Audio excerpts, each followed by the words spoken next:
That wasn't the. Check. Hey. First of all, thank you all for waiting. I had an audition. We'll see what happens. In the words of TDP, allegedly. No, I did. Otherwise, I would not be dressed like this. Well, I would be. I would be dressed like this, so let me stop. But I appreciate all of you in the chat room with your little funky jokes about what happened and why I wasn't what I was doing. And someone said, got the pillow between your legs. Another person I was told by someone that is in the chat room that you all said I was getting a nose ring or something. Yeah, and I had to mess with you. I was like, well, you had to get permission from Code 3. To come out, and Code 3 was late for work this morning too. So. Wow. So car trouble? No, we went to a play last night. We saw The Bodyguard. Oh, Deborah Cox. Yes. How is it? It was. Listen, we knew Whitney Houston wasn't walking through that door. Oh, okay. But we knew that. But it was packed at the Pantages Theater. It was a lot of white people, and white people. React differently in theater. Well, that's the hardest thing to sell in LA. That's the hardest thing to do. Because if it was a black audience, they would have been jamming. Right. But the white people just sit there. Yeah. And Deborah Cox was like, one song, she was just trying to get them up. Giving it all. And they were like, just sitting there. At the end, they give you good applause, but, and then, black people have been jumping, singing, testify, girl. The girl that played her sister had a really great voice. Oh, okay. So... all the black people were like whispering, like, "Dang, she sound better than Deborah Cox." Now, how long is it? It was they started right at 8:03, and it ended like 10 maybe. So it was one intermission. Yeah, one intermission. Okay. And the bathroom, and it was so interesting because, it was a lot of old people, so a lot of women go to the bathroom anyway. It was a long line, but the line was really long for the men too. That prostate. But what was interesting was they had a woman near the men's bathroom telling us, could you step to one side so other people can come out? And I was like, that's the last place you need to monitor. That's their job. But what I'm saying, that's the last place you need to monitor grown men on how to go in and out of the bathroom. Let us have if we can't handle that, then there's a problem. Well, were they rushing in like cattle? No, everybody was in line. It was an orderly fashion. Yeah, but she was like, could you guys please move all the way to your left so the people can come out on their right? And I'm like, I wanted to say so bad, hey, we got this. But you know what it is, though? People at their jobs now, it's that authoritative syndrome. Everybody has to let you know, I'm in charge. I just wanted to tell her, you know what? Go over to the ladies' room and help them because they're the ones that always have issues in the bathroom. They take for a long time. We can handle this. We're grown men. Right. And it was just. No, I'm good now.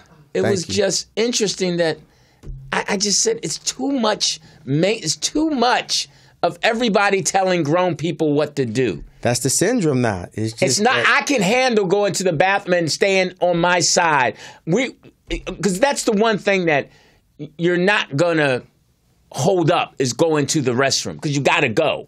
Yeah. So it's gonna be done in an orderly fashion. Nobody's gonna run and go on somebody's leg or something. I mean, there's only urinals. So it's stalls. Yeah, it's already in an orderly fashion. We don't need you telling me where to. And it felt like I was on an airplane, and then everything now got you like, airplane. I can't say anything, airplane mode. Yeah. I wanted to say so bad, and I wanted to whisper to her, hey. We got this. We got this. We've been doing it a long time. Yes. Yeah, we know. We are potty trained. This is not our first time actually in a public restroom. Right. With this crowd. We are potty trained. Yeah. And just she was. But it's that power though. It's everybody's like I have to let you know I'm doing my job. It was just so much. I just wanted to. And then I was thinking. Now, did you have theater flashbacks? Did you hate at one moment? Why? Compared to like One Monkey Don't Stop? Because that was the first time I had been back to the Pantages since we did One Monkey over 20 years ago. Right. No, I was pretty cool. I was emotions. And all that. I felt cool that I'd already graced that stage. And I knew what was going on backstage, so I was, you feel good about, okay. I performed here, I worked this stage. Yeah, I was the first actually to break the fourth wall here, so yeah. Yeah, right. So that was interesting evening. I just think that we're Code 3, did she enjoy it? She likes theater. Okay. So she's trying to get Hamilton tickets, and I'm like, that's crazy. You know what? Because they're like $700. I put an order in for them because they'll be here in November. Right. And it's like, if I pay $700 to see a play, I'm going to be on the stage. Yeah, you know. But, I just rather go.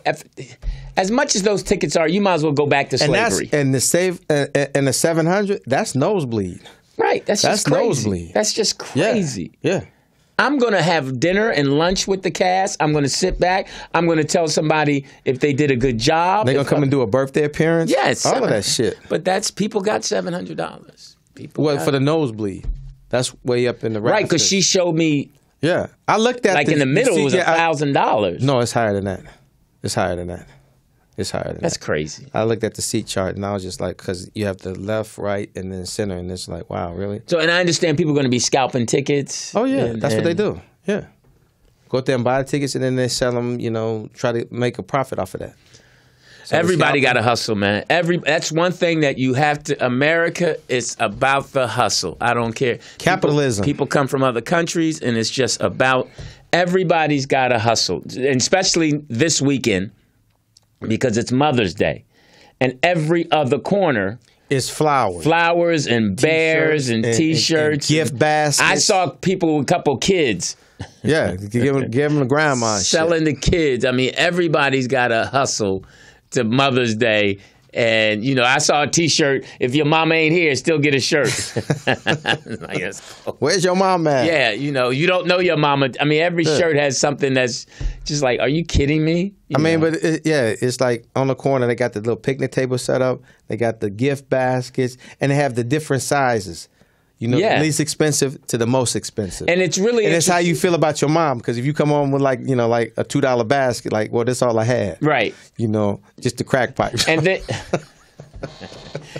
that's funny. What do crackheads get their moms? A lighter. So yeah. Bitch, pass the pipe. I bought you this new pipe. I guess. Yeah. And that's the thing. I think Mother's Day is probably the most celebrated holiday. I mean, most active, where to where you because you can't do anything that day because everything is crowded. Right, you can't take your mom to eat. You know, you can't take her. You know, wherever you go, you have to expect to wait. So people out there have patience. Kind of like Valentine's Day. Yeah, but I think Mother's Day it's even more because basically. Father's Day. Not everybody. Father's Day, everything's open. Yeah, it's wide open. You can sit where you want to sit. Yeah. No waiting time. The most crowded thing on Father's Day is the golf course. Yeah. You know, but Mother's Day, it's barbershop getting their hair cut in the morning. Yeah, so Mother's Day, everybody's getting their hair done this weekend. Yeah. Even people, you know. Putting in reservations for, a party. First time mothers get really showered, you know, and then you got mothers, grandmothers. You have that. Yeah. You know, but very seldom you see unlike Father's Day where the mothers say, I'm the father, you don't see the father saying, I'm the mother. Huh? This is their own day. They own this day. Yeah. And rightfully so.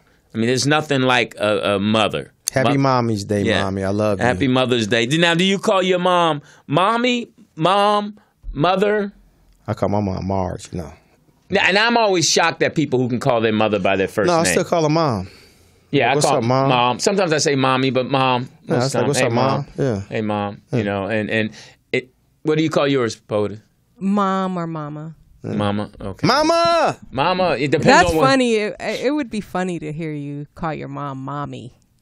It depends. I mean, I call my mom Mommy sometimes, but it depends for a grown man. It depends on the situation. It's a little weird. It depends on the situation. What's going on?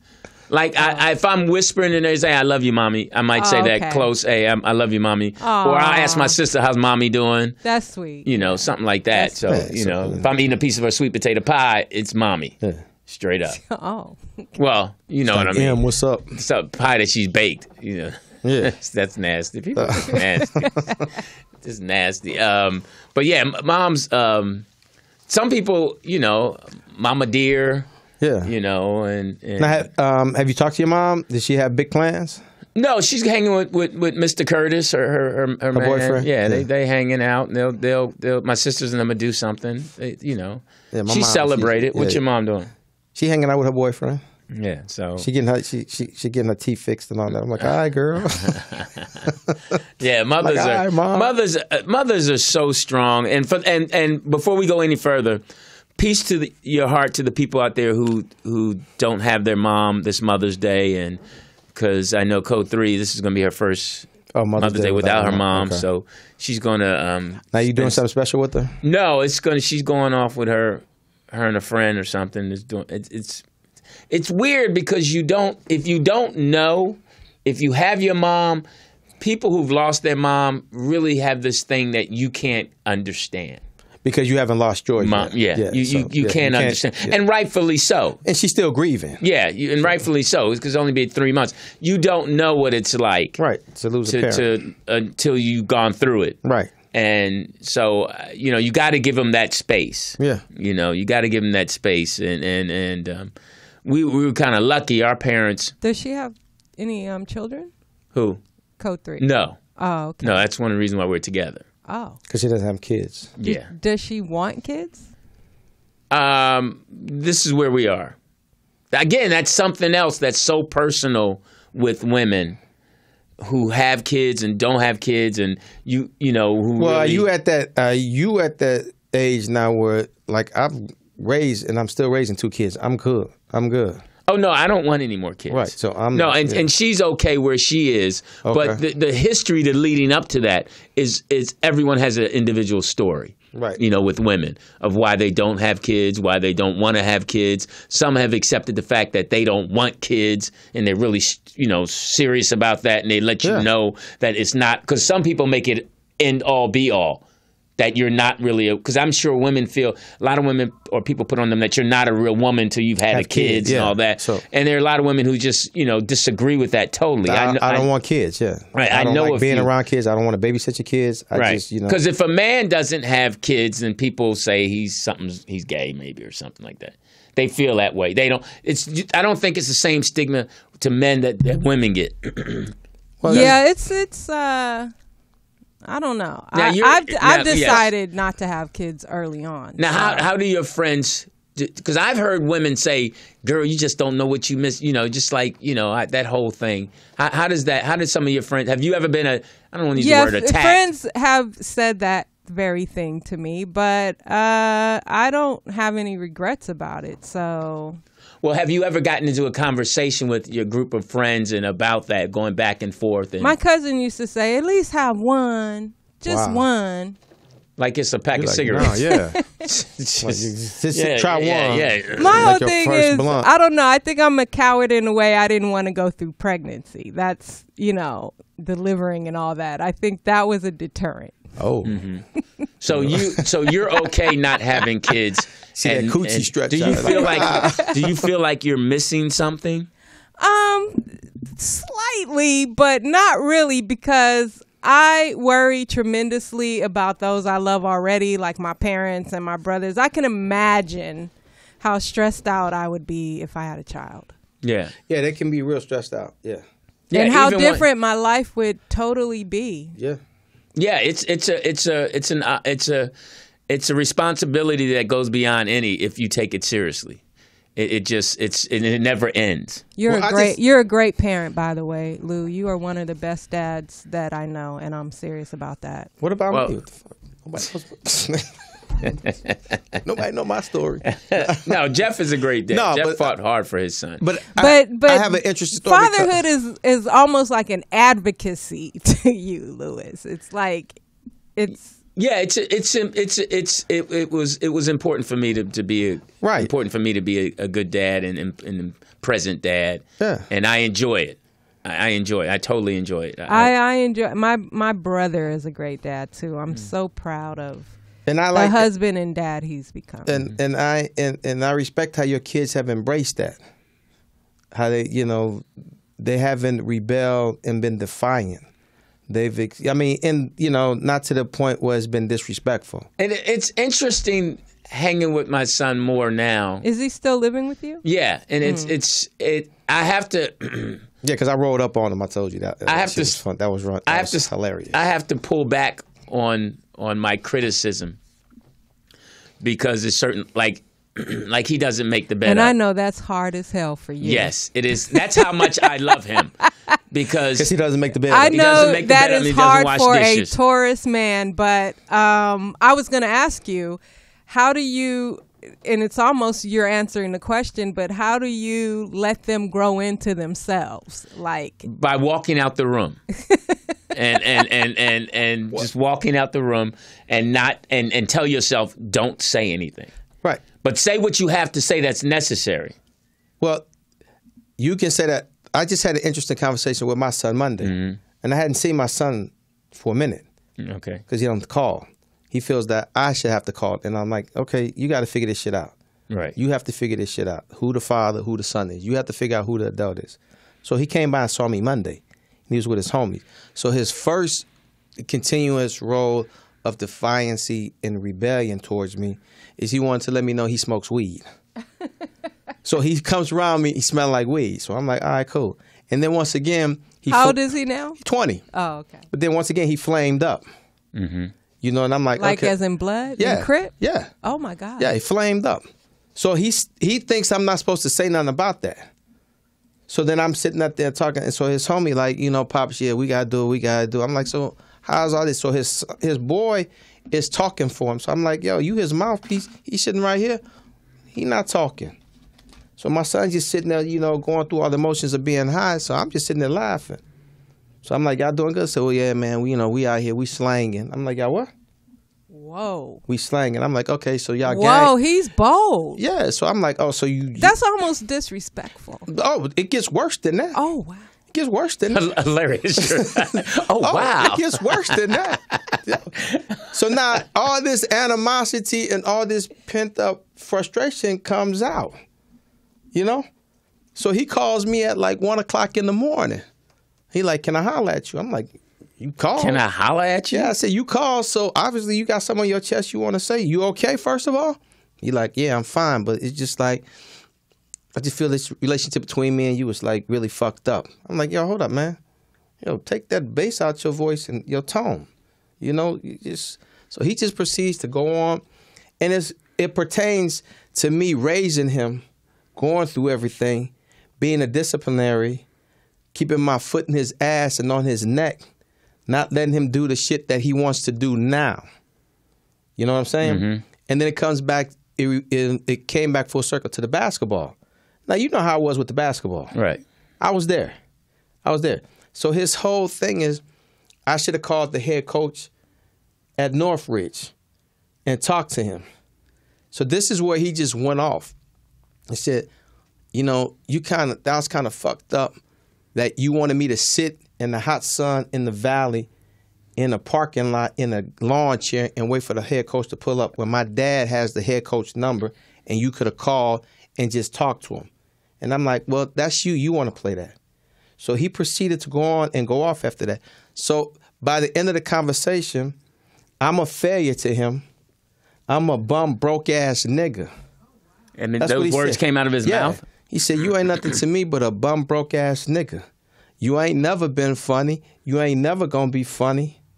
You sit on YouTube and do that stupid-ass show. Oh, wow. I see That's you. crazy. I'm like, okay, but I said, but see, that's the immature boy in you. I said, because if you say you a man like you claiming to be, you would be standing in front of me telling me all this. But you don't want to reap the consequences that's going to come behind all of that. Jeff, where is this coming from? Do you know? It's a built-up frustration and anger because... Were you in his life Yes. the entire time? Yeah. He was making... When Jeff's son was with him... He knew how to wash. He knew how to wash dishes got at A's 6. and B's. Jeff would make sure he did his homework. Mm-hmm. He just would just... I mean, he stayed on him, and then he broke away. He went with his mom. So his whole thing was... Yeah, so, I mean, I was there. Do you think she was saying things? Oh, definitely. That She told poisoned me, his mind? Yeah, she told me once when he came back and he stayed with me, and I was like, hey, and I was just like that. Before you go out the house, hey, man, them gym shoes, them clothes. You know how my house is. Mm-hmm. Hey, man, you got to make up that bed. Yo, don't leave that bathroom like that, man. Clean up that fucking bathroom, man. You know, so his mom heard all of that, and she's like, well, I have to go. I said, well, he got to do this shit before he go anywhere. He got to do this shit before he go anywhere. So then she just came to me. She said, you know what? I just want to say something to you. The way you come at him, you don't let him up. You don't give him no mercy and all that. When he turns 18, he's going to resent you. He's going to hate you. He's going to hate you. So she planted that seed. So this is where our relationship has been since his teenage year. So as of Monday, like I told him, I said, dude, right now, you know, I'm cool on you right now. I'm cool on you right now. Because if I see you, I'm going to put hands on you. And his whole thing to me, well, I'm not 15. You know, I ain't forgot that. I'm surprised you didn't say anything when they were talking about they were slanging and doing all this stuff in your face, though. That's when you should have grabbed him by his collar. Well, he's grown. No, I guess, like I told him, I said, man, see, if y'all doing all of that, you got to know the drug laws. I said, because shit has changed. First time offenders, you doing time. I said, so and if you going to do that. They just signed something today, right? Right. And I said, if you going to do something, put some bail money away. I said, put some bail money away. I said, like, because you can't stop him from doing it, but you can give him game. My father told me, like, when he caught me, my father said, you know, you doing this in your cousin's business, his establishment. So he's risking losing everything. So that's fucked up on you, first of all, by doing it here. Second, if you're going to do it, go big, because you're going to get the same amount of time. So if you're going to do it big. So then I saw enough friends getting arrested, going to jail and being murdered for this shit. And I decided this ain't me. This is not me. So that's when I pursued my comedy career, and I came out here to Cali. I mean, so it's just all what he's going through right now. He ain't street. He's trying to be street. Like the 5 kids that was in my house, I asked each and every one of them individually. I said, are y'all dads in y'all life? And you know what the common denominator, the answer was? Each of them, fuck my dad. Fuck that nigga. Yeah, and and what I'm learning is a lot of these young boys are in such pain. They're just hurt. Yeah. Because my thing is, if you grab them and hug them, they would just start crying and letting it out. They just don't have. They're making poor choices, and it's not a thing that you can fix overnight. No. It's a thing of, like, I'm learning, like, with spending time with my son, it's just little things that I have to instill in him as far as so he can become a decent husband and father as far as maintaining his home, and communicating. It's like we went out, my birthday, we went out and we were just hanging. Oh, yeah, you got lit, didn't you? Oh, man, it was crazy because first he asked me what I wanted for my birthday, and I told him some white sneakers. So he decides to buy me these Clark shoes. Clark? Yeah, this is from the Gap. Some shoes, some like leather. Are those? What are those? Right, they nice shoes, I guess. They're like it's a combination between casual and dress. So old man white shoes. No, cool. These are brown. They were brown leather. They were nice. Okay, my bad. I don't know. We call them bucks. Yeah, make you look hip. Yeah, and then you wear with jeans and stuff. He gave it to me, and I was laughing. He's like, "It's time for you to upgrade. It's time for you to upgrade, man. From the gym shoes. You can't wear gym shoes all the time." So he's recording me and laughing, and I'm like, "All right." And he's like, Snapchat. He's like, "Well, go put them on with some jeans." And so my jeans were just like weak. Past your hips. They worked for me. So he's like, no, we got to do better. So let's go. So he got you some skinny ass jeans. So he went and got me some jeans and a shirt so I could wear it for my birthday. So he's recording all this. We upgrading, Pops, he can't dress. He's doing a whole story on me, and sending it to his sister laughing. So I get this outfit. And then, of course, the shirt is wrinkled in my state. And I was like, can I iron it? I was like, no. He's like, no, you're not supposed to iron it. I was like, I'm ironing the shirt. You're not supposed to iron it. Yeah, that's how a shirt is. Yeah, it's supposed to, but I ironed it. So we get to the rap party, and he's recording me coming out of the car. We jumping out the car doing these things. So he's really laughing because then we go and order a drink. He high off that Buddha too, huh? So he's laughing. Right, so he's laughing. So I order a TDP special, Speaking of TDP, just hold your thought. Shout out to TDP. He is still working. I heard from him this morning. Yeah, he's working on Shazam. We're really happy for him. Yes, writing. He deserves it. All the funny stuff, or most of the funny stuff you're going to hear Jamie say during that show will be coming from TDP. And Johnny Mac. So, But TDP's the one in his ear with the quick. Yes, the quickness. TDP's the best. So I'm so happy for him and excited for him. Yes. Keep it going, man. And then, I order a French Connection. because that's is that that's TD's or Johnny Mac's? No, it's TDP's drink. Oh, That's okay. the Grand Marnier. Yeah. So and then Lou orders Long Island. So my drink is not that much. He's like, that's all? And then he's like, go ahead and hit it. But I'm sipping it. And I was like, no, I'm not sipping. Yeah, so then finally I order another Long Island, and he orders Long Island. He's like, Dad, you better sip it because you know that this stuff will come up with you. So I'm like, all right. So now he don't know. Come on, man. It's so funny when you let kids think that they schooling you. You know, and I'm like, all right. So we drank it. So yeah, it got me. It got me. So they had karaoke, and I did a karaoke song. What song did you do? I did Grease. Oh, but I did it with God. Amber Stevens. And You're the one that I love. That one? Yep. Oh. You know, Shadow's daughter. Yeah. So yes. So he had a ball watching me be free, and he. Oh my God. And he talks because he really digs Code 3. And he's like, you know, you better, you know, you go in there afterwards, do you know, do right, and all this. I'm like, can I get the car? Right, that's his main thing is he knows I you know, you could drive Code 3's car. So, but it was Did interesting. she go with you all? No, she didn't go. See, that's the kind of woman she is. She's a good woman to the point of she's like, go ahead and hang with your son. But here's the thing, because I told him, I said, I got to stop by the market and get some flowers. He's like, why? I was like, you don't walk into a woman's house at 1:30 in the morning without flowers. I said, it's just keep that in mind. Never forget that. You roll in and let her know. Lou is feeling nice too at 1 o'clock like, in the morning. Had his drink on, was lit. My new jeans, my shoes. New. He was feeling himself. New wrinkled shirt that you ironed. Yeah, I was about to rolling. get it wrinkled again. And then and you know, that birthday evening, so I brought her flowers, and that was that turned into an interesting evening too, with a young man who's going through what your son is going through. But this young man is younger. He's 14. And I caught him and his boys coming in and did the fatherly thing, like, where y'all coming from, and it all went left. He called me a sucker for having flowers. And the boy did? Yeah, the boy said I was weak. Young kid? Yeah, I was weak and this and that. And then I was like, I felt more sorry for, you know, the person who was dealing with him, because you could just see the boy was just totally unhappy. And I had to catch myself because I almost went back at him. You know, because he called me an N-word. A nigga. Yeah.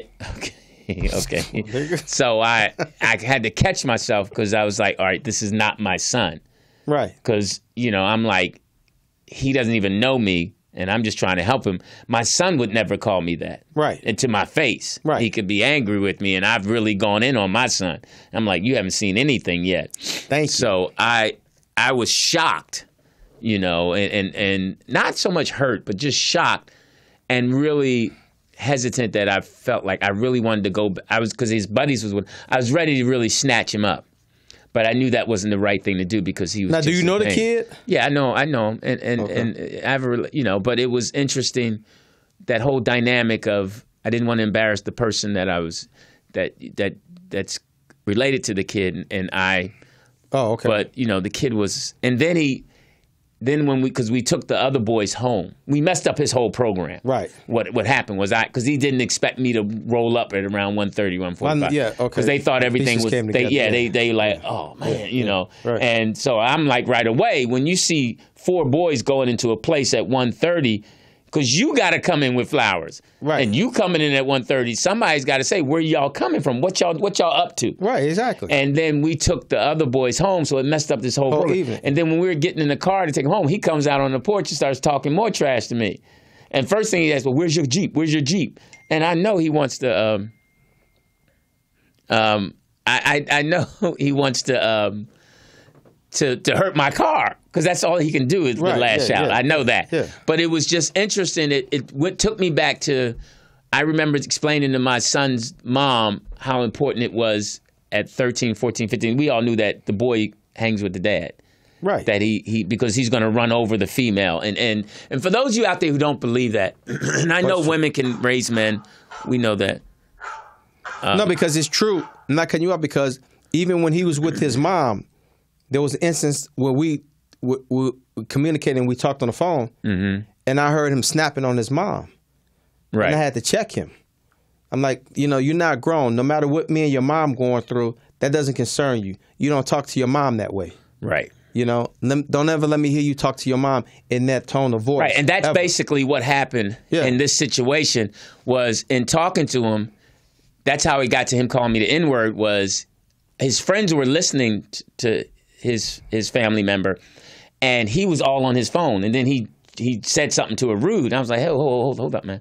Put your phone down, listen to her, and stop talking back. Who do you think you are? Who are you? Who are you? Right. Who are you? Who are you? You ain't got nothing to do. What you doing up in here? You can get out of da-da-da-da.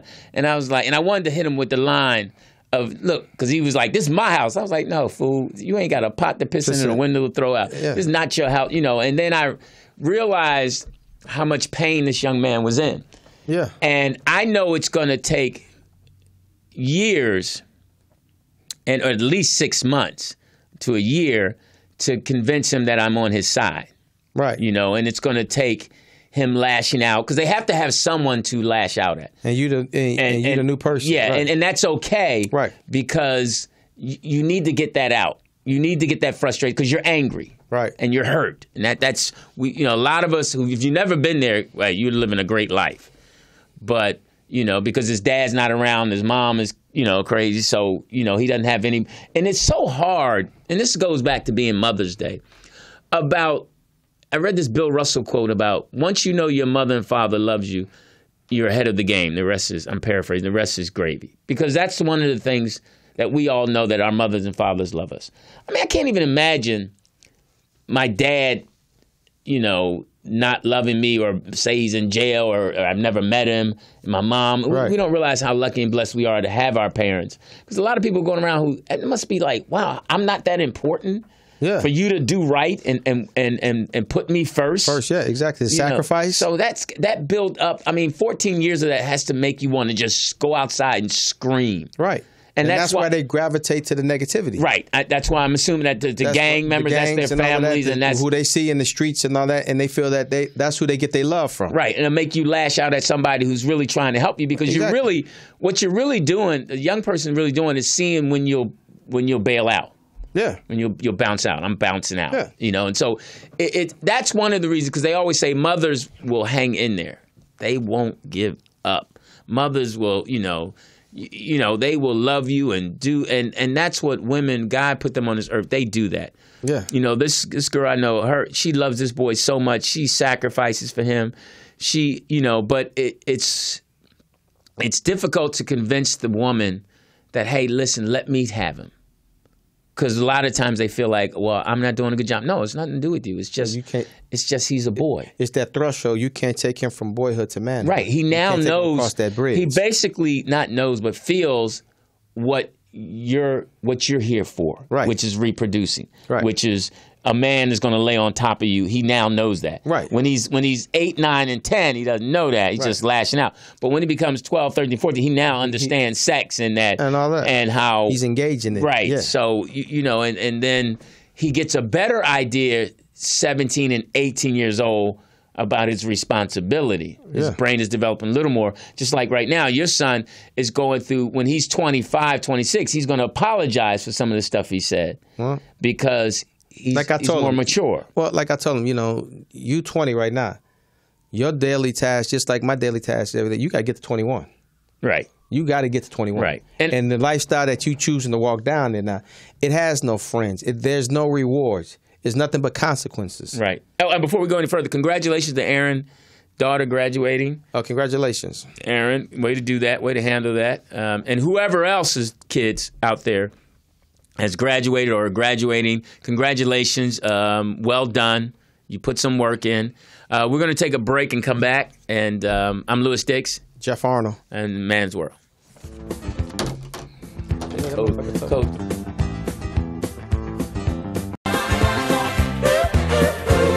Indeed. Oh, yes, indeed. I love that movie Grease. Now, mind you, I like 5 on the Black Hand Side, too. I like The Education of Sonny Carson. So Great movie. Yes. Education of Sonny Carson, Those are movies you like? Huh? The Mac.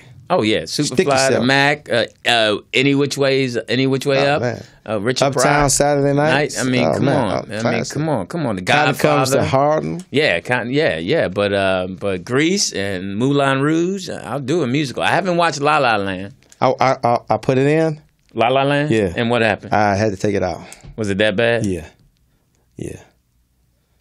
I don't think I could watch. I watched Life, which was not the Eddie Murphy one, the other one about the science fiction joint. Oh, okay. That was, and then Why Him, which was pretty funny. Yeah. And Office Party. You like that? Yeah, it was pretty funny. Courtney Vance? Yeah, it was pretty funny. Yeah, it was pretty, I mean, it was definitely white humor. Yeah. But it was okay. So that Fire Stick got me watching all kinds of movies. Yes, POTUS.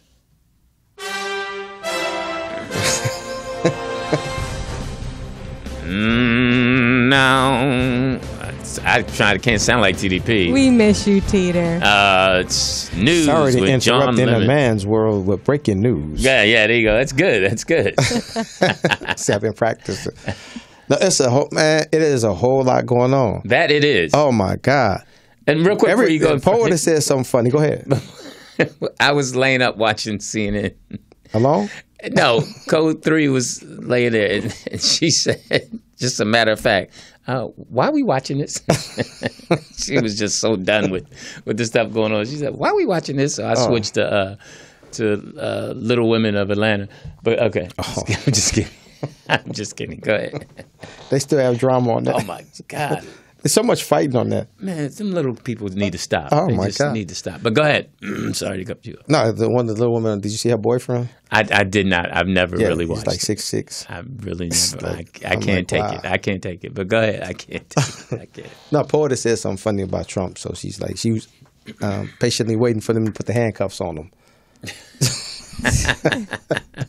Everybody wants that. Mostly everybody who are not Trump fans. Yeah. They want to see him fall. They want to see him get arrested. He's falling. He's like hanging on a thread. You think and so? the thing about it, he's like, he doesn't care. He's hanging by one of his ties. And they're not exactly. made in America. And I mean, he's throwing everybody under the fucking bus. Everybody. Whoever's in. What's this whole loyal thing? Like, that's how he predicates his empire, his so-called empire on. You show loyalty to me. You go to jail before I go to jail. Yeah, exactly. And it's like, and these people are like, and Comey just like, no, I work for the American people. No, we're the FBI. No, I'm not going to be loyal to you. You know, why are you calling me here to dinner anyway? You know, ask me. He claims Comey sent us to dinner. And it's all coming out. Like to beg to keep his job. Yeah, he said, and it just came out that in the FBI memo, and the receptionist came out and said that the White House called to request, Mr. Comey have dinner with the president. Oh, but Trump just said that he asked him to have dinner. No, but it just came out, and it lied. Yeah, it clarified that the White House called the FBI and said the president would like to have dinner with Mr. Comey. Wow. And then already the FBI director, James Comey, is saying in his mind, he's thinking, this is already a conflict of interest. I can't really be having dinner with you because we're investigating you. Right. So, and then you go down and then we have dinner, and then I'm trying to steer away from, I'm talking about the Boston Red Sox, I'm talking about the whatever. But here you asking me, am I on an investigation? And Comey's clearly saying that he didn't really answer that. And Trump is saying, well, on 3 separate occasions, he told me that I wasn't on an investigation. So, I mean, it's just a whole mess, man. I mean... Because even in that Lester Holt interview, you could see Trump lying. Oh. You could see him. And nothing, I'm telling you, the press secretary, the deputy... Sean Spicer? No, the girl. Sarah Huckabee Sanders? Now, here's the thing. White men, can kind of hide it a little bit when they're lying. But white women cannot. Yeah. She was so emotional, eyebrow going up, and she just... got so defensive. What, the deputy press secretary, Huckabee's daughter. Yeah. When they were going at her, Sarah Huckabee Sanders. Yeah, she got defensive. Oh, she was just... But the first day she came on, it looked like they threw her out there because her hair was not done. She didn't have on no makeup. The next day she had on lashes and makeup. Because Trump got pissed off at Spicer because he felt that, you're not defending me well.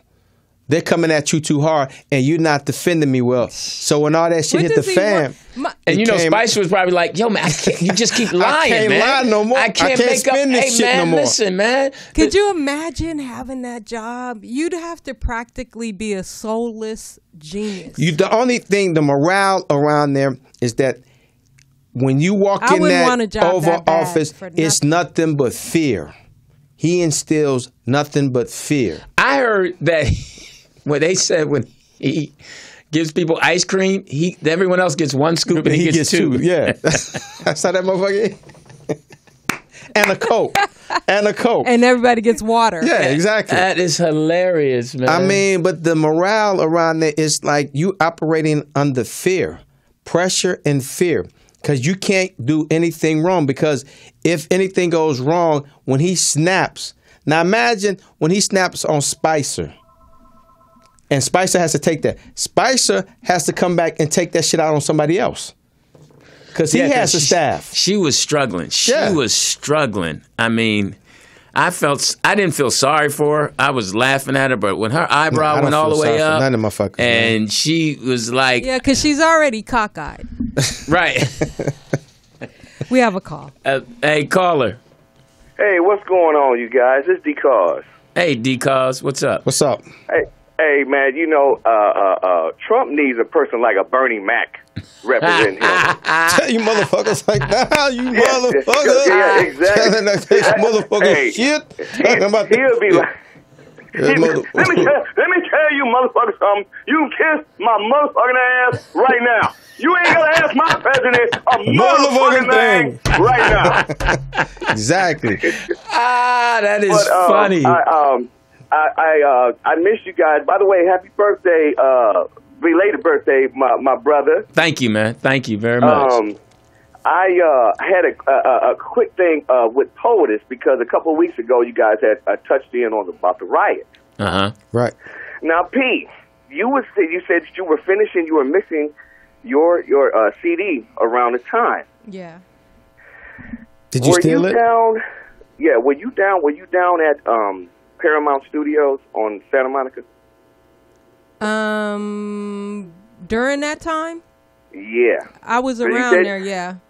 Okay. I was at Paramount Studios that night. I don't know. That's not where I mixed my album, though. I mixed my album at Bernie Grundman, but we went out in the streets after the session was over just to get in the mix and but I was by Paramount on, what is that, Santa Monica and Vine? Yeah. And that's where I seen the guy shoot the guy out where that surplus store is on the corner. Yeah, it's on the corner because I went in and got me some pajamas and shit in there. There was a guy in there trying to some pajamas of all things in a surplus store. That motherfucker went there got him some camouflage pajamas. Yeah, man. Hey, P, you remember Nadine Studio, music store right next to Paramount Studios, music store. No, I don't think so.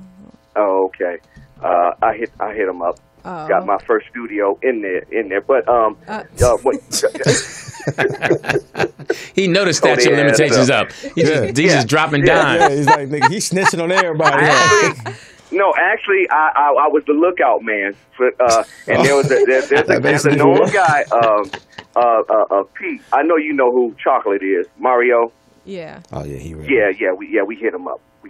Yeah, this is where he asking for immunity. Yeah, he's just hitting everybody. Yeah, he wants immunity now. Because shit come back. Yeah, I'm putting it out there. He got a Nixon tape. I was a lookout man. I didn't take nothing, but some shit was given to me. Yeah, I was a lookout man. I got a Core T3 out that motherfucker. But anyway, moving on. I hope you had a good birthday, Lou. I did, man. Really. Thank you so much, man. Much respect. That was funny. Thank you. He does a good Bernie Mac. He does a good Bernie Mac. And you in some of the LA riots documentary. Have you seen it? No. What do you mean I'm in it? Getty Images though. At the radio station. Lewis walking out of a store with a TV on his shoulder. No, because I watched some of it. Yeah, I didn't you see and Brandon Bowling. Yeah. I was on that motherfucker Burn documentary. Yeah, you was on that one. That was really good. Which one am I on? You the one that's on the Indie channel and the National Geographic. They've been rolling that one, the LA riots 25 years later. Oh wow. Which is Getty Pictures Images. you sitting up in there like acting all surprised, like I'm like, this motherfucker was out there stealing too. No, I was just got some shit. In I his was car. not stealing. I was. We were you and pregnant Brandon with Rico. Oh, that's hilarious. Yeah, because we had to have passes. We had to have passes from KJLH to get to and from. Yeah. LA, what are you doing? Stop. This is ridiculous. Stop. Did I say that? No, I was in the mix. I took video. I got pictures. I was right on King. Break that motherfucker down. A block away over here on King. They had the Army tanks and National Guard out there in the intersection. I was in a Corolla. No. I had a U-Haul. I'm Louis Dix. Jeff Arnold. And the name of the show is? In a Man's World. TDP is still out on assignment, making that green. 323-293 for what? 3375. So we know Trump has come out and threatened Comey about that. If there's tapes, you better not leak them. But he actually said that? Yeah, tweeted it. The tweet. He tweeted that. What did you say, 3 this morning? That motherfucker, between 3 and 5, somebody needs to just take his phone. So he tweeted what? Yeah. If there's tapes, I'm going to pull it up. If our conversation was taped, he better not leak it. So this dude just think he a gangster, man. Yes, man. And he's still talking about Michael Flynn is a national hero. He served in the armed forces 27 years. People are just talking about him in a bad way, but he's a good guy. All of that, man. Oh, the exact tweet was, James Comey better hope that there are no tapes of our conversations before he starts leaking to the press. Yeah. Oh, so Trump said he's going to leak them. No. Oh, well. I don't know. Is that the way it reads? That's the way I read it. Yeah. That he's going to start leaking, but that doesn't make any sense. But Comey has responded and said he's not concerned. Well, about we know that Comey's smarter than Trump, so we know that. We know if they get him to intellectual war. I'm glad Comey hasn't said anything. He hasn't come out. He's doing the right thing right now because they're getting ready. Comedian Roger Rod said posted the other day, he said, we know what happened to the last president that bumped heads with the FBI and the CIA. Hashtag John F. Kennedy. Hilarious. Wow. Roger Rod's pretty funny too. He's too straight to the point. Yeah, he is. He's a former cop. Oh, is he? Yeah. Well, he definitely did a lot of undercover. Yeah, because he's wild. Yeah, he's wild. He actually has been on our show here, the Ride Along Radio Show, a couple times. But he was saying he was a cop for a short period because once he got in and seen the real deal, he couldn't hang with it. Right. Now I've always wanted to be a cop. Really? Oh, you have a cop personality. I've always wanted to be a cop. I think you would have been an asshole cop though, Lou. No, I think I'd have been cool. It's interesting to me to watch different cops, because some people do leave it at work. Code 3 leaves it at work. She doesn't. I would do so much more if I was her with my badge and gun. I would just. Did you ever take the police exam? Yeah. I scored high. I took the police exam in Chicago. Scored high. Passed the psychological. Right. Passed the physical. Right. But I failed the urine. Oh, hilarious! No, because I got high the night before. I was put on hold because at the time you couldn't wear contacts. You had to have in my vision. And then they sent me a letter saying, okay, now you can come on, go ahead because we're allowing contacts. Yeah. And at that time I just started working. Had you became a police officer, do you think you'd have been an honest? Yeah. I mean, because I'm honest now and I'm not a cop. So... that's always been important to me to be. Now, mind you, I'm not a saint, but it's been important for me to be as honest as circumstances have allowed me to be. Okay, so now, the hypothetical, what would you do? So if you pulled over a known drug dealer, if you were a cop at 2:30 in the morning in an area where there was nothing, no cameras, anything, and he popped the trunk and he had 4 duffel bags, and they were cash. And he said, you already know what it is. Just take a duffel bag, be on your way. No, I wouldn't, because you ain't got to make this arrest. Just take a duffel bag and be on your way. I never really What about you, Jeff? Answer that question. Oh, that's easy, yes. Yeah, I'd have took the duffel bag. I got a thing of somebody being able to call me out. Yeah, that's easy. That's easy. I mean, really? It's like, you know, hypothetically, if you was a policewoman and you was in that situation, what would you do? I'm not really sure. I could go. I don't know. Yeah, if you stop me in an area, I don't that's know secluded, that. I don't think. I think I would be more like Lou, honestly. Yeah, I just wouldn't trust the crook. Yeah, because that could be a setup. Yeah, I wouldn't trust. I think I learned. I remember when it happened to me. At 12, Mr. Russell said, "You don't have to steal from me. You just ask me. I'm going to tell you yes or no. Be that kind of person." Right. And I made a choice to be that kind of person. Okay. And again, like I said, sometime during my lifetime, circumstances, you know, okay, you make choices. And the choice I made because I did something stupid, because when I passed and I got the results of me passing the physical and the psychological test of becoming a Chicago police officer, I went out with my homies and we celebrated. And not knowing and forgot that I had to take the urine test that Saturday morning. So that was God's way of saying, you like the college athletes. Yeah, so but it wasn't meant for me to be and I'm glad. I've always still to this day. That's why I'm excited about hanging around one now, but she's no help. Because every time I ask Code 3 about a situation, she never gives me an answer. That was hilarious. Just dropping y'all at the airport and you like the questions and you're like, really? You didn't know that? What? Like they can't search your trunk? I'm like, no, they need a warrant. I don't have to get out the car. Right? Yeah, she told us that about how. But I already knew that though. I didn't know that if you're the passenger in the car, you don't have to say anything. You don't have to say anything. You have to give a license. I mean. Technically, when you get stopped for a traffic violation, you don't have to get out the car.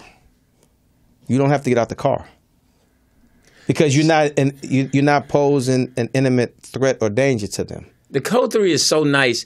Leaving the play last night, a guy was playing the saxophone. She made me give him $2.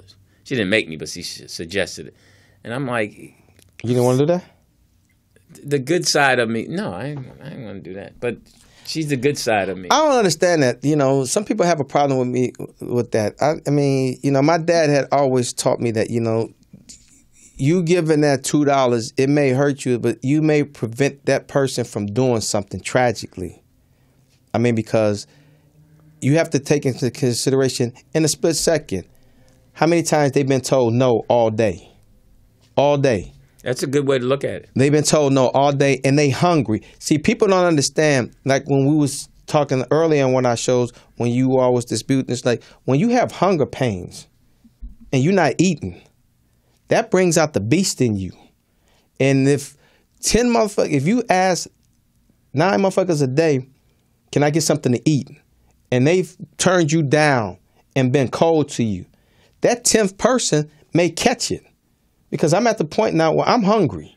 No, you're right. And that's why I enjoy being with her, because she's the good side of me. Everybody needs a yin and yang and a good side, and that's important. You're right. Right. And I'm trying to get better at that. And that's why I have no problem when they come up to me and they ask me, because it always goes back to, like my dad said, it's like when the person that comes back to the employment that got fired, that they've treated him like shit all day.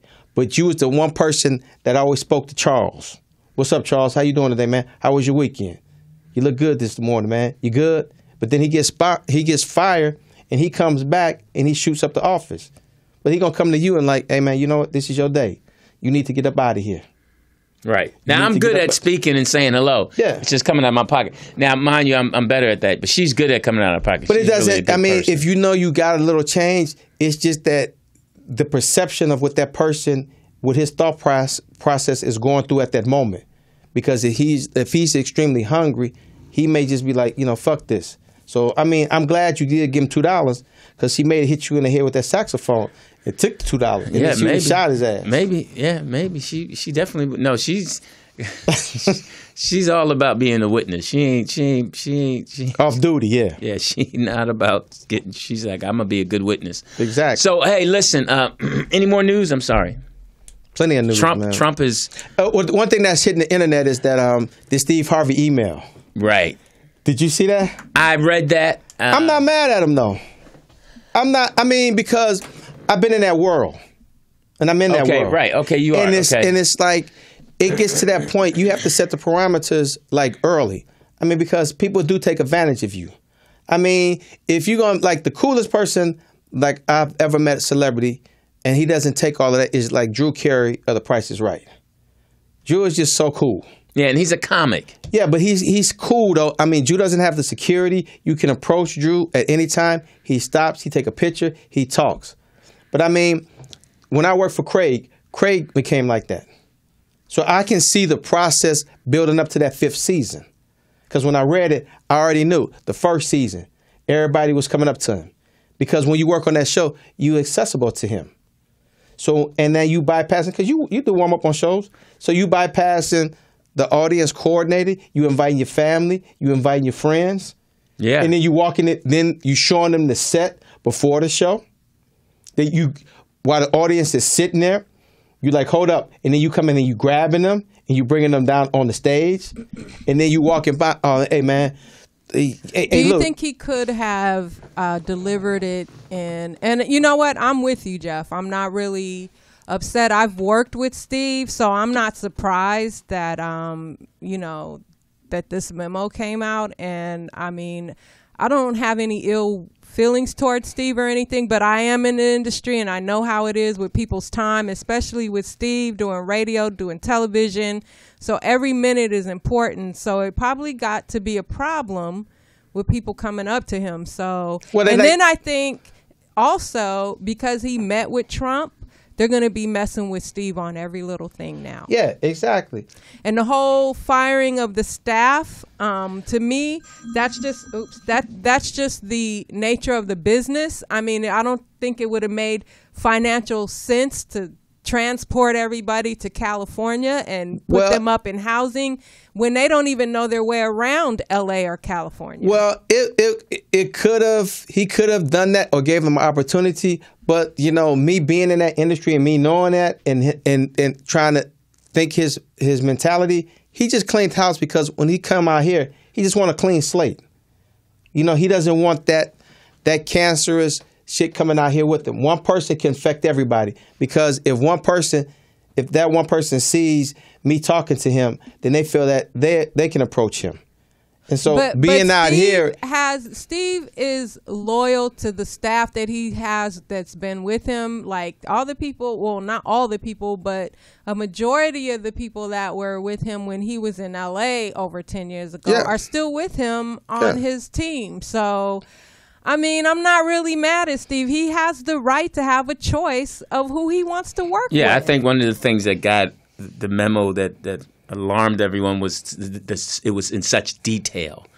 You know, like if I'm sitting in a chair, I think he could have just said, hey, listen, but no, let me just, give me a heads up if you need to speak to me. No, but you have to, I understood the memo clearly because we've had that type of memo. So I understand that. And that's like because that's happened on numerous times, obviously, when he's getting makeup on. And motherfuckers stopping and they walk by, oh, what's up, man? Yo, man, yeah, this and this. Oh, this is my homie Lou, man. He from Cleveland. And you now you got to shake his hand. You got to stop from being, your makeup done. Now my man's engaging in a Cleveland story with you. Right. You got to listen to that, And now somebody's got to step in and say, we got to get him ready for the show and all that. All right, man, and all that. So, I mean, I understand all of that. I don't see why it was the big blowback and all of that. I mean, that shit happens. That happens. That's the nature of the beast in the game. No, I think there's plenty of reasons to say why it shouldn't have been done and more reasons why it should be done. I'm sure, like he said, he needed his space. He needed to be focused. And that's, that's... But, I mean, I laughed at the shit because I've witnessed that. But I was talking to somebody else earlier today, and I was talking about how people just need... America's at a point where they need something. Everybody, with this whole social media thing now, everybody has an opinion now and they have a place to put it. Yes. And so now that's why it becomes 10 times bigger than what it is because everyone, before the internet, it was word of mouth. You would be talking to somebody about it and they would say, hey man, I don't care. Yeah, but they'd keep it moving about something that was more important. But it was the gossip. It was spread through word of mouth. Right, but still, the gossip had a plateau to it. Right. Where now it keeps going and going and going to where you'll see a post about this next year. It'll be a 1 year anniversary of that. Where before, if it was natural conversation, you talked about a water cooler conversation, then it was something else. But in that water cooler conversation, you might have mentioned the Steve Harvey memo, but then also you would have been talking about something more important, like your family, something else, a neighbor. Hey, we need to go do this or that. Something more tangible. I don't know if I can say that word. But y'all heard that Morris media. Each stumbled on the word. He always corrects me. No. Gotcha. I admit I stumbled on the word. But like I go on YouTube and it's like amazing because everybody and their mama got a fucking podcast. Right. Everybody got a computer and everybody's, like you said, everybody's commenting on everything. Right. And that's to the point where it's like before you now comment into space, into the clouds, and you think everybody's listening to where and now let's call it what it is. Let's be as the young people say, let's keep it 100. We're doing the same thing right now. Yeah. We're doing the same. Our 6 listeners in the chat room right now are listening to us and we're doing the same thing. But if you like us, subscribe, hit that like button. I believe we've earned a little bit of room to be able to do a show because we've been 20 plus years in the game, so to speak. We have documentation of our talent. Right. Where some people are just doing it because this is what they think, and everyone has to start somewhere. And that's the thing. Everyone has to start somewhere, but it seems like everyone's thinking they're starting at the number 1 station. Well, this is because they're in their living room. Well, like the iPhone now, the iPhone 7 now, that's the greatest tool now. Right, and like it's because people on you Facebook. can do video, you can do a movie, you can do whatever now on this. And the thing that's amazing is half of these people, they post it in their car and they sit in their car and they driving. And like, I'm coming to y'all live right now, Facebook. Right. This is what's going down, All right, here's an example of how it's gotten so out of hand to where someone that is a celebrity, like Bow Wow, has to fake it. Yeah, that I'm on a private jet. Yeah, that's to the extreme of, we've gotten to the extreme that people who are celebrities and who are on TV have to lie. Fake it. Yeah, have to lie about it. So you could imagine what the person who's not on TV feel that they have to do to get someone's attention. Yeah. So that's where we are in society, that nobody wants to deal with so-called, quote-unquote, the reality of their own life. And it's just getting out of hand. It's fun invading your life. It's fun humiliating and publicizing your life. Yeah, as opposed to your stuff, getting your stuff together. Yeah, so if I can make money off of your life, then I can. Then I'm good for that. Right, I'm gonna say something to a point to where I can get a reaction from Steve Harvey's person, and then I'm good to go. I feel like I've got more likes. Like people go crazy when a celebrity retweets something. Man, and on YouTube, it is so many fucking beefs. I mean, everybody got beef with everybody. Nobody's friendly with no one. There's no humanity anymore. I mean, like a guy on the airline is just like, Yeah, I mean, people fighting on the air. Did you see that? It's like now we at the point. Was there an incident where a guy and a girl just got on into a fight on Southwest? No, it was 2 incidents at Jacksonville on Spirit because they overbooked. Pilots was running late. So, and it was just the customer service was bad. I think they're on strike. Yeah, but they got into a fight in front of the counter. Yes. They got into the fight in front of the counter. Now, on the Southwest, coming from Dallas to Burbank, they getting ready to land. So my man feels he can't take between a chair with dude anymore. So he just starts fighting in mid-flight. And wasn't the girl saying, stop it, stop it? Yeah. She took a L because she was on bottom. Because my man had him first and then he got low. Low man always wins. I'm telling you, athletes, low man wins. He got low, lifted my man up, and then threw him on top of her and then start wailing on him. And then the one in Atlanta at Hartfield, coming off a Southwest flight, the 2 black women. But where are the airline marshals? But they just scattered on certain flights. Oh, they're not on every flight. No, they just it's certain flights that they just they're anonymous on there, and they just you don't know who they are until something jumps off. So, and that's another thing. There's not enough research and money to hire them to put them on flights. I mean, this is where we at now, man. I mean, temperatures. The one thing I can say about Trump got the country hot. I heard also somebody suing for being seated between two obese people. Yeah. Did you hear? Yes. Could you imagine that? And they smell. I mean, and that's the thing that gets me. Fat people are so comfortable with their fat now. Oh. Okay. And that's that's one of the problems. Like it's like I can't be uncomfortable. You're so comfortable with your fat, you get offended. And I'm uncomfortable about your fat. Uncomfortable. Yeah, I mean, a woman at the rap party who's really big hugged me, and she was so sour smelling. You know, it's like, and she held me for a long time. Like, let me go. And she was musky, and I'm like musky. I mean, she thought she was. And he like, you gotta let me go now. You were stanky, and and she was too big to be. I mean, it was just you just can't. I mean, now is it annoying to you? Like if it's annoying. What annoys me once she like disembraces from you, and then she stands there and she talks to you. Yes, does that make it even more annoying? Yeah, because you want to say no one. You don't have I think every fat person should have a good fat friend to say you're smelling. You don't think they smell themselves? And that's one of the things I always wonder. It's like, are they so used to it that they don't smell them? Like, I can smell myself. Yeah. I mean, I can smell you too. Oh, cold. That's cold. You should be able to smell yourself, and you should be able to know that I'm offensive right now. I'm offensive. It's just nasty. That's one of my pet peeves is people, especially overweight people, girls, especially overweight girls and nasty guys, when they got their hair done, the nails done, but they still smell that body and odor. they're big as I don't know what. That BO. It's like you gotta be healthy and walk. How do you get that big? How do you go from 200 to 400 and not stop? Well, no eating.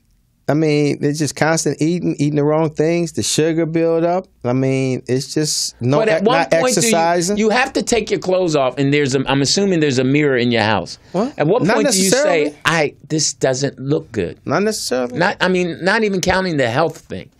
And I think it's more humane for me to talk about how unhealthy it is, as opposed to it looking nasty. But it looks nasty. It looks it's hard. It's hard to tell somebody that though. No, it's in a polite way. You send them an email. I don't mean to be offensive. Okay. That's a nice way to someone just texted me and said you're being offensive. Yeah. I don't mean speak your mind. I don't mean to be offensive. So listen, I wish every obese person the best. We can say this thing that everyone says, do you. That's the new saying. Do you. Do you. Do you, boo. That's my better half is saying you're being offensive. Don't be offensive, even though I'm being honest. That's the thing. You can't be honest. Well, that's the whole thing now. I mean, everything. I apologize if I offended anyone. See? My 6 listeners, we apologize. And that's why, it's hard to do stand-up now. And that's one of the things Eddie Murphy said, that's what's really preventing him from coming back. Because he doesn't want to go on the morning talk shows apologizing. And that's the thing, because everybody's so hypersensitive now about you can't talk about this. Something that they're not handling. You can't, again, it's like you said, they can talk about everybody else. But when it comes to you and your class, and you can't. And they got on Steve Colbert, because I don't know exactly what he said. But well, he said when he went off on Trump, he just used some epithets, and then he just said that Trump was a cock holster, and then and then the gay community is like they just like it was the right. They tried to make more of it, and then the guy who runs the FCC, he's up under the Trump administration, so now they trying to get him off the air. But Les already put his foot down and said Colbert's not going anywhere. That's right. That's my favorite late night show. But oh yeah, it's like Colbert's not going anywhere. Yeah, I mean on non-cable television, but people are over. But I noticed that probably Saturday Night Live is benefiting a lot because their skits with the whole Spicer and Trump thing. Well, Melissa McCarthy, she's hosting Saturday Night Live this Saturday. And they're going to come up with a Sarah Huckabee. Yes. Because but he's trying cockeyed already. But he's trying to shut down the First Amendment, though. He's really trying to shut down the First Amendment. And cockeyed is just so hard to. Yeah. You can't get around that. I mean, like, you have to own your cockeyedness. Like Fox News has said, this has been the most ridiculed, abused, talked about president in presidency. Well, he's earned it. Yes. No, I don't think he's beat President Obama yet. And people didn't go after networks because something. Then they hella disrespected President Obama with racist shit. For 8 years. The wife, all of that. Yeah, every day.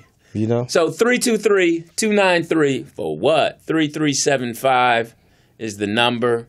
Is that a caller for us? No, but shout out to my dad for buying me a new phone. The phone we had in here before I had for 20 years. Hilarious. And my dad bought me a new phone. And you hear the calls are clearer and Oh, okay. Hilarious. All the phones sitting around. And somebody gave me a whole bunch of office phones sitting in a box. I'm like, Oh, wow. Wow. So listen, back to. So how do you feel about black Republicans? I have no feeling about them. Okay. I mean, you sell what you sell in America. I mean, right now America's all about selling what you can sell, so you can take care of what's most important, which is your family and surviving and. Well, Betsy DeVos, she went down the Bethune and got booed. Yeah, Bethune-Cookman. Yeah, I heard she took an L on that. And then Omarosa tried to come on after that and tried to clean it up. Like, I heard how you gonna not you standing for the First Amendment and but you can boo, but she can't deliver her speech and I heard they turned their back on her. And listen, I mean. I think here's my thinking on this whole thing with the politics are important, but first and foremost is cleaning up your own home, doing the best you can, and then work from within and then work your way out, just making sure that the people that you're responsible for, more so yourself, first of all. I mean, you have to be. I was listening to an interview about the woman who created the show Transparent. Okay. And if you don't know about the show, it's a show where I guess the guy is going through a sex change, the father. Oh. And this is a true story, I guess. She did it now. She's doing another show, but I Love Dick is the name of the show. And the girl was talking about how being a feminist and how she liked wearing boy clothes, and then when she had to take pictures and stuff and put on makeup and all that, it was really hard for her. And now she's come full circle to where she's just who she is, and she's out now. And I was listening to her confusion and pain. And is this the woman that's going through the process? No. She's her dad evidently went through the process, and she created the TV show Transparent. Okay. And it made me realize how much pain women are in, and some men, to where society, because her whole thing was that society puts all these rules on you. You got to look a certain way, act a certain way, and if you don't fit that, it makes you sad and hurt, and then the person who's going through that. Yeah, and my thing was, okay, now, am I wrong for believing male, female, and being a father and all that? How open should I be to where I lose some of me? And it's kind of like, and I wanted to hear more of her interview. And I know people, it goes back to the person telling me to be more sensitive about everybody has their own path and uniqueness and journey. Right. And that's how greatness is found and developed, by allowing that person to go down that road. I believe that. And we have to be more sympathetic and have more empathy for the people who are different and not like the norm. and we're getting better at that as a society. You think? Yeah, because especially if you are a parent, you're more or less forced to do that because you don't know what dialogue your child is going to bring back home. Yeah, but if you're in their parent, life, what if you actually you're going through that with your child? Right, that's what I'm saying. Yeah, so you have more empathy if you're going through it in your house. If you have a child that's trying to come out and say that they're gay, you have to be more sensitive to the gay population. Like I was telling you, like the young black guy that's at Morehouse. Right, wearing makeup and eyelashes and lipstick and lip liner. I mean, but he's professing that he's not gay. He just this is the way he likes to look. I don't even know why he needs to profess anything. See, that's where I'm at a point of not saying keep things in the closet, but you don't have to. My thing is that there's some people who want to have a megaphone and shout and get everyone to react. Right. When it's not necessary for me to react to everything that you do. Right. I can actually, again, I'm taking care of what's in my home. I'm focused on that. So I really can't focus on what's in your backyard. Yeah. And it's okay. That's your yard. Now, if I come to visit your yard, then I have to have sympathy and have more empathy to what you're going through and go by your rules. Watch where I step at. Right. Yeah. I'm okay with that. Yeah. But don't make me feel less than, because now you're doing the same thing that you're saying I'm doing to you. As a heterosexual, I don't understand you. No. And then I can say, well, as a heterosexual, you don't understand me. Right. I'm just trying to do better, be a better person. And I think we all can do better by having a better understanding of each other. And it's hard. It's not easy. But I think I don't need to know everything.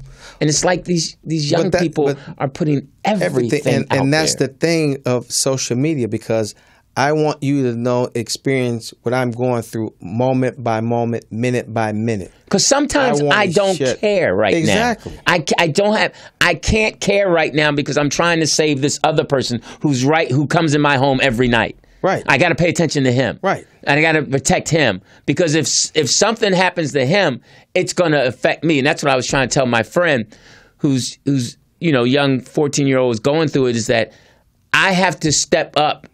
I want to, because whatever he's going through is affecting you, and then in turn it's going to affect us and our relationship. Exactly. So I think it's important that my son needs to go somewhere because he keeps hitting me up.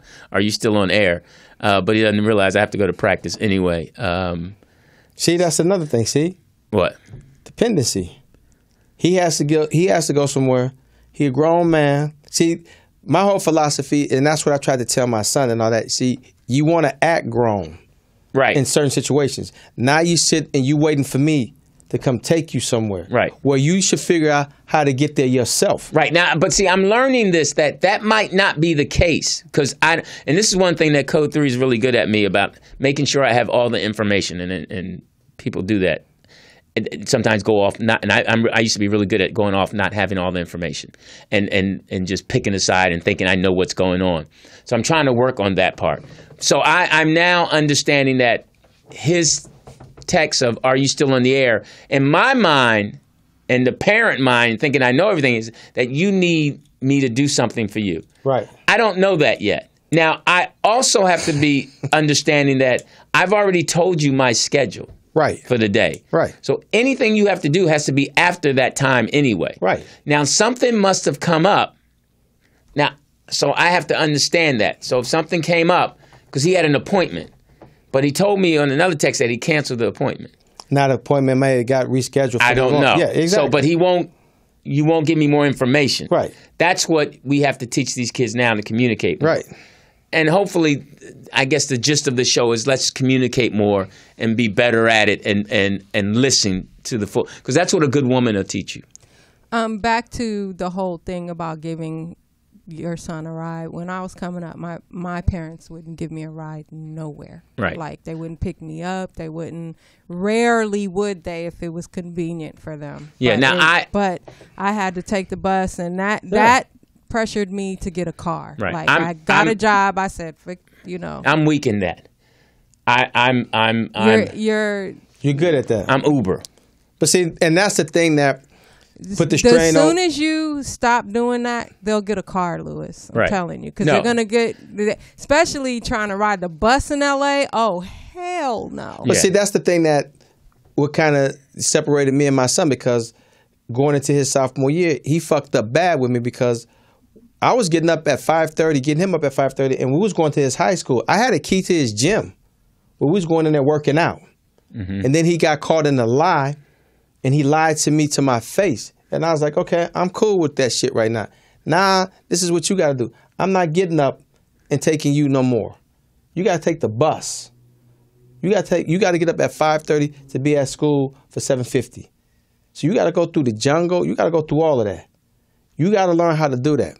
So he couldn't do that, so he would inconvenience his mom. And his mom, she's a flight attendant. She would make trips just to come and rent a car to pick him up on the corner to take him, rather than him taking the bus, because that's how lazy he became. And that's that dependency. And and that's where I differentiate between, it's like, you're going to have to learn to do for yourself. Because like I was like poets, my parents were like yours. I'm not taking you nowhere, because what if I'm not here? I'm not going to be here all the time. So you got to learn how to do for yourself. And that's how I became, at a young age, at a young man, I became self-sufficient. I learned how to depend on myself to get out of situations. So I couldn't ask you to take me somewhere when I knew I had to figure out how to get there myself. Yeah, I'm a grinder myself too. Listen, mothers. May you all have a great Sunday, you mothers, and may you guys, again, whose mother are not around, you enjoy your day. You take time to know that she's above watching you. And some of you guys mothers might be in hell. But wow. Damn. Wow. Damn, That's Lewis. real. That's real. Man, everybody don't have a good mama, man. No, you don't. Either your mama looking up to you or down to you. I figure like this: if you've been like dropping your kid off and trying to go out and do your thing all week, and basically grandma's raising your child, you shouldn't have that mother. Well, don't be offended if your kid doesn't call you if you haven't. You've been that mother in his life, yeah. And the grandmothers and the aunties, everybody who's stepping up. The village that's happy Mother's Day to you too, because there's a lot of aunties and grandmothers and sisters and next door neighbors who are taking on that challenge and mothering these boys and girls. So thank you so much. And take your parents. Start eating healthy. Yeah, fix them healthy. Get them some kale or something. Y'all don't have to go and have that fried chicken and that grandma plate. Yeah. Open up a can of green beans. Have some. Code 3 will open up a can. Eat a lot of greens, fresh greens, asparagus. She loves green peas. Who does she? Yeah, spinach. Not the frozen. So healthy. I've been eating Hot Pockets, so the bad boys are good. 2 minutes. I know that's bad. I thought about you, but they were on sale. They were on sale. Do you always think of Jeff when you eat bad? Yeah, you know what's so funny? Code 3. Whenever I'm eating something bad, I'm gonna call Jeff. Jeff, right? Or no. Here's the thing. No, this is what fucked him up. We went to breakfast, and he got there and he ordered bacon and eggs. He got bacon and eggs. He got the pasty pancakes and shit. And then the waitress like, "What are you having?" This sounds delicious. Let me have the cucumber smoothie. And he's sitting there like. Y'all went to CJ's, huh? Yeah. He's like, yeah, exactly. Yeah, so he's sitting there like, I got it, man. I got breakfast, man. You good? I'm like, no, I'm good. He said, man, no, you can go ahead. You can eat something, man. I'm like, I'm good with this. I enjoyed my breakfast. I don't care what he say. I tore that bacon up. Isn't it kind of funny, like when you're eating with a health conscious person, you kind of like for a minute feel like. No, I don't. Yeah. I just ask, can I have more butter or more syrup? I do not. Sometimes I'll hide my snacks. Not me. Not me. No. Not me. You don't hide your snacks? No. I listen. I'm going to rush home now because before practice I have a Hot Pocket. Hey, listen. Have a good Mother's Day out there, and Aaron's queen and all the queens the guys and you callers. Thank you so much for hanging in there. Really appreciate it. And we'll see you next week. And I really appreciate you hanging in there. God bless everyone.